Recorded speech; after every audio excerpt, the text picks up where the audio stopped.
Hi everyone! Welcome back to Andrea's Sketches. Kung bago ka pa lang dito, stay put ka lang dyan. Because this video is all about creativity, good vibes, and pag-express ang sarili through art. Today, isi-share ko sa inyo itong artwork na gagawin ko. Tinawag ko itong Grapes Splash Style. At ayan, sinimulan ko sa pagguhit ng border gamit yung grape style syempre. Habang pinapakita ko sa inyo, gusto ko rin mag-share ng message para sa mga beginners. So relax lang, get your sketchbook. Let's enjoy! So sa piece na to, nagsimula ako sa basic shape ng grapes. Tapos nagdagdag ako ng splash effect para mas dynamic yung dating. Ginamit ko markers at naglayer ako ng iba't ibang shades ng purple para maging glossy and juicy tingnan. Honestly, hindi ko rin sure nung una kung anong magiging itsura niya. Minsan kahit ako nasusurprise sa ending ng mga pinaggagawa ko. Kaya gustong-gusto kong mag-drawing ng fruits. Kasi minsan pwedeng realistic yung kalabasan or cute-cute, ganon. But that's the fun of art. Walang limits, walang mali. Kung ano ang style mo, yun ang magiging rules mo. Para sa mga beginner artists na nanonood, this part is for you. Madalas iniisip ng tao na kailangan naturally talented ka para magaling mag-drawing. Pero ang totoo, hindi. Lahat nagsisimula sa simple, lahat nagkakamali, lahat dumadaan sa awkward drawings. Kung nakita nyo lang yung mga old drawing ko noon, grabe, hindi talaga perfect. Pero hindi naman dapat kinakailangan na perfect. What matters is nagpa-practice ako and nag-enjoy ako sa ginagawa ko. Kapag nagkamali ka, hindi failing ang tawag doon, kundi learning. Every attempts make you better. Always remember, art is not about perfection, it's about expression. Hindi dapat kamukha ng art ko yung art ng sayo. Your style will grow with time. Kaya don't be afraid to start small. Doodle ka lang, try simple shapes, try fruits like this one. Basta enjoy mo lang, your art journey doesn't have to look like anyone else's. Nung ginawa ko tong Andrea's Sketches, I don't know kung may manonood pa. Gusto ko lang talaga mag-share ng art at makapag-inspire kahit konti. Tapos ngayon, may mga nag-message sa akin nagsabi na, Ate Andrea, nag-start na ako mag-drawing kasi gusto kong sumabay sa'yo. Na-inspire akong bumalik sa art kasi ito talaga yung passion ko. Sobrang nakakataba ng puso, promise. Hindi ko goal maging best artist. Ang goal ko is to enjoy the process and to help others enjoy it too. Sobrang dami ko nang nasabi at sana napulutan nyo ng aral lahat ng mga pinagsasabi ko. Well, back tayo sa pagdodrawing ko. Naggawa lang ako ng mga circle dyan na hubog grapes. Kasi grapes naman talaga yung gagawin natin. Tapos kinulayan ko lang ng very dark ng purple. Dahil mamaya lalagyan ko rin yan ng mga light color. Kasi ang gusto kong gawin dito ay yung cute grapes na mala-AI yung dating niya. Or yung parang nagdikit ka lang ng sticker sa papel.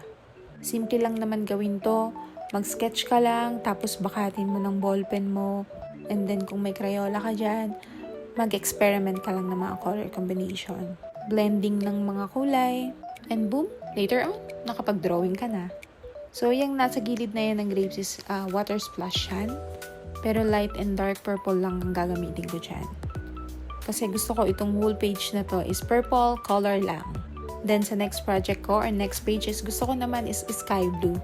So, nag-iisip ako kung anong subject ang ito-drawing ko next page. Or kung may idea kayo, i-comment nyo lang dito.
So ayan, almost done na tayo. Ang ganda ng pagka-pop ng purple and yung highlights, nakakadagdag ng juicy and shiny effect. And yung mga tiny grapes doodle sa gilid, hindi ko na napigilang lagyan talaga ng ganyan dahil ang cute ng pagka-border niya.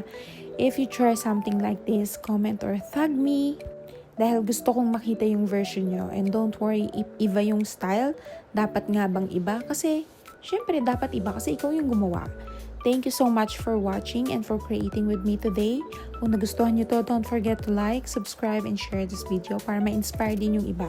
This is Andrea from Andrea's Sketches, reminding you keep drawing, keep dreaming, and huwag na huwag matakot magsimula. See you on the next sketch. Goodbye!